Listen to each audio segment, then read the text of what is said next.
এখনো পর্যন্ত সূত্র থেকে যেটুকু জানা যাচ্ছে 2021-এর উচ্চ মাধ্যমিক পরীক্ষা কিন্তু জুন মাসের তৃতীয় সপ্তাহ থেকে অর্থাৎ জুন মাসের মাঝামাঝি সময় থেকে শুরু হতে চলেছে।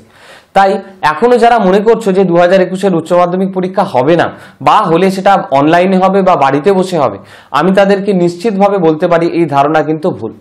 এবং একজন শিক্ষক হিসেবে আমি বলবো যে যারা এখনো পর্যন্ত পড়াশোনাটা শুরু করনি তারা কিন্তু এইবারে মন দিয়ে সিরিয়াসলি ভালোভাবে পড়াশোনাটা শুরু করো, না হলে কিন্তু উচ্চ মাধ্যমিক পরীক্ষা কখন যে দুয়ারে এসে উপস্থিত হবে তোমরা সেটা বুঝতেও পারবে না। আর যারা খুব ভালোভাবে পড়াশোনা করছো আমি তোমাদেরকে বলে দিই, আমাদের এই চ্যানেলটা কিন্তু অত্যন্ত গুরুত্বপূর্ণ বিষয়গুলোর অধ্যায় ভিত্তিকভাবে সাজেশন এবং এমসিকিউ এই মুহূর্তে আপলোড করে দিয়েছে। সেগুলো তোমরা আমাদের ভিডিওর প্লেলিস্টে গিয়ে অথবা উপরে আসা আই বাটনে গিয়ে দেখে নিতে পারো। আর যারা এই মুহূর্তে পড়াশোনা এখনো অতটা শুরু করনি আমি তোমাদেরকে বলবো যে পড়াশোনাটা কিন্তু ভালোভাবে এবারে শুরু করো। আজকের এই ভিডিওতে দ্বাদশ শ্রেণীর অন্তর্ভুক্ত, বিশেষ করে বলা যায় যে দ্বাদশ শ্রেণীর নতুন সিলেবাসের বা সংশোধিত সিলেবাসের অন্তর্ভুক্ত একটি প্রজ রাস্কিন বন্ডের লেখা দ্য আইস হ্যাবিট, এই দ্য আইস হ্যাবিট থেকে গুরুত্বপূর্ণ এমসিকিউ বলে দেবো। আর এই এমসিকিউ গুলো বলার আগে আমি তোমাদেরকে বলে দিই যে তোমরা একটা খাতা নিয়ে বসো, আমি যে এমসিকিউ গুলো তোমাদেরকে বলছি সেগুলো ভালোভাবে খাতায় লিখে নাও এবং বারবার করে লিখে লিখে পড়ে পড়ে প্র্যাকটিস করতে থাকো। তাহলে দেখবে 2021-এর উচ্চ মাধ্যমিক পরীক্ষায় তোমরা নিশ্চিতভাবে সফলতা অর্জন করতে পারবে। আজকে আর দেরি না করে আমরা সরাসরি দেখে নিই দ্য আইস হ্যাবিটের গুরুত্বপূর্ণ এমসিকিউ গুলো। দ্য আইস হ্যাবিট থেকে সবচেয়ে important MCQ. According to Ruskin Bond, the best time for visiting the hill is October. আমি তোমাদের প্রত্যেকটা বলে দেবো এবং তার মানেগুলো তোমাদেরকে বুঝিয়ে দিচ্ছি।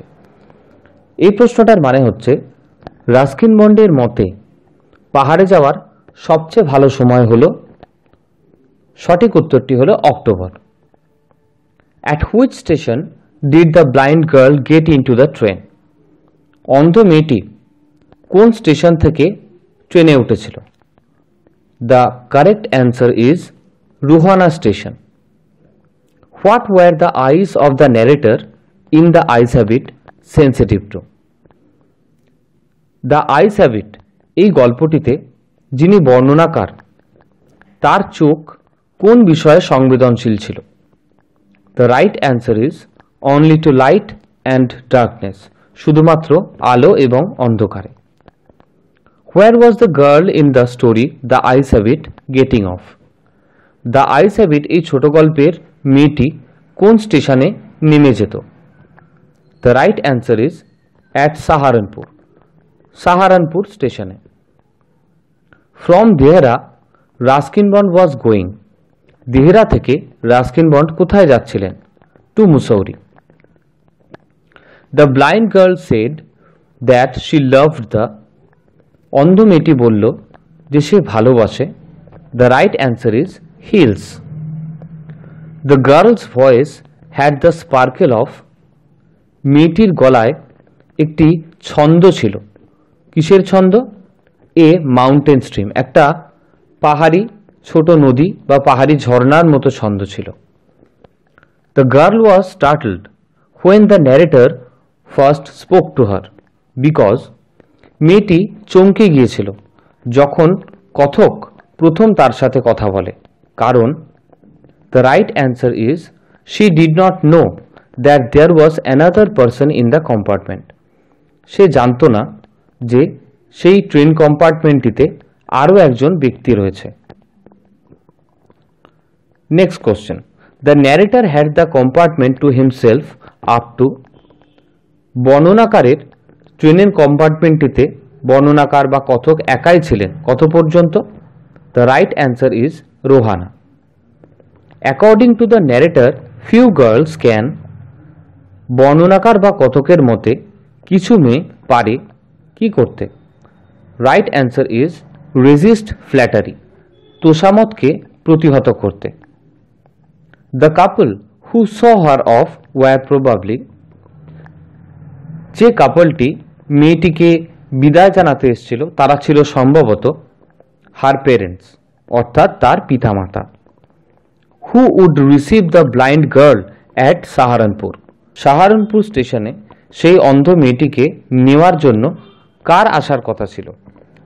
The right answer is the girl's aunt.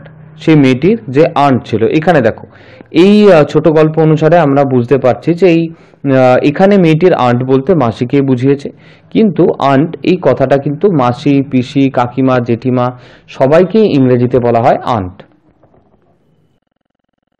Who are formidable creatures according to the narrator. কথকের মতে কারা ভীতিপ্রদ প্রাণী? The right answer is aunts. সঠিক উত্তর হলো আন্টসরা। Where was the narrator or the author going? বর্ণনাকার বা কথক বা লেখক কোথায় যাচ্ছিলেন? To Dehra, then to Mussoorie. প্রথমে দেহরাদুন বা দেহরা যাচ্ছিলেন, তারপর সেখান থেকে মুসৌরি যাচ্ছিলেন। What are the hills covered with? সমস্ত পাহাড়টি কিসে ঢাকা ছিল? The right answer is wild dahlias. বন্য ডালিয়া ফুলে সমস্ত পাহাড়টি ঢাকা ছিল। What compliment did Ruskin Bond give to his co passenger the girl? Ruskin Bond তার যে সহযাত্রিনী যে মেয়েটি ছিল তাকে কোন কমপ্লিমেন্টটা দিয়েছিল? তিনি বলেছিলেন she had an interesting face. তার একটা অত্যন্ত আকর্ষণীয় মুখ আছে। Then I made a mistake. The mistake that the narrator made was. তারপর আমি একটা ভুল করে ফেললাম। যে ভুলটা কথক করেছিলেন সেটি হলো to ask a wrong question. তিনি একটা ভুল প্রশ্ন করে ফেলেছিলেন। What was the girl tired of people telling her? মেয়েটি কোন বিষয়টা শুনতে শুনতে ক্লান্ত হয়ে গেছিল যেগুলো লোক তাকে বলতো? The right answer is she had a pretty face. তার একটা সুন্দর মুখশ্রী ছিল। এই কথাটা শুনতে শুনতে মেয়েটি ক্লান্ত হয়ে গিয়েছিল। What did the thought of laughter made the narrator feel? হাসির চিন্তাভাবনা কথককে কেমন অনুভব করাতো? The right answer is troubled and lonely. সমস্যাযুক্ত এবং একাকী, অর্থাৎ হাসির চিন্তাভাবনা তাকে কেমন অনুভব করাতো? হাসির চিন্তাভাবনা করলেই তিনি যেন পীড়িত হয়ে যেতেন এবং একাকী হয়ে যেতেন। The high pitched female voice near the carriage door belong to? Carriage ডোরের সামনে যে তীক্ষ্ণ মহিলার গলাটি বা কণ্ঠস্বরটি পাওয়া যাচ্ছিল সেটি হলো দ্য গার্লস আন্ট। সেটি কার? না সেই মেয়েটির আন্টের বা সে মেয়েটির মাসির। হু স্ট্যামার্ড অ্যান অ্যাপোলজি? কে তোতলাতে তোতলাতে ক্ষমা চাইল? A man getting into the compartment. একটি লোক যে ট্রেনের কম্পার্টমেন্টটাতে উঠছিল। The game that the narrator played with his fellow travellers was to? যে খেলাটি কথক তার সহযাত্রীদের সাথে খেলছিলেন সেটা কি খেলা ছিল? Pretending that he could see. তিনি এমন ভান করছিলেন যাতে অন্যেরা বোঝে যে তিনি দেখতে পান। What could be a fascinating game to the narrator? কথকের কাছে কোন খেলাটি অত্যন্ত আকর্ষণীয় একটা খেলা ছিল? ফ্যাসিনেটিং মানে হচ্ছে খুব আকর্ষণীয়। The right answer is guessing what went on outside. বাইরে কি চলছিল সেই জিনিসটা অনুমান করা কথকের কাছে একটা খুব আকর্ষণীয় খেলা ছিল। Who broke into author's or narrator's reverie? কে সেই কথক বা লেখকের দিবা স্বপ্ন ভেঙে দিয়েছিল? The right answer is the new co passenger. নতুন যে সহযাত্রী যে কম্পার্টমেন্টে প্রবেশ করেছিল সে কথকের দিবা স্বপ্ন ভেঙে ফেলেছিল। Why were the girl's eyes of no use to her?